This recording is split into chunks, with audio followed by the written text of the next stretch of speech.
Please kindly click on the red subscribe button below this video and subscribe to our YouTube channel.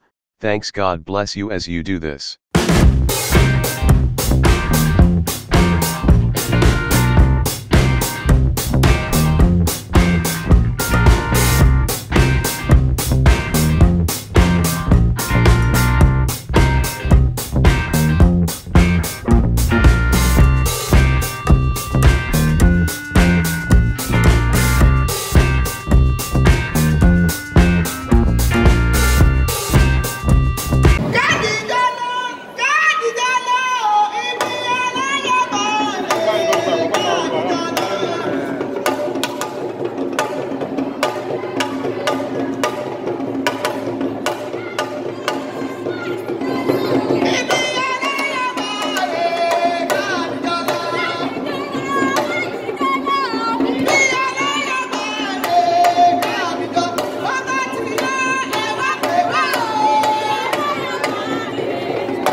Thank you so much for watching our videos, and importantly, you need to subscribe because we drop videos almost every day. And how to subscribe? There's a circle here written Gua TV. Click on it, you see a subscribe button. Click on the subscribe button. That's all.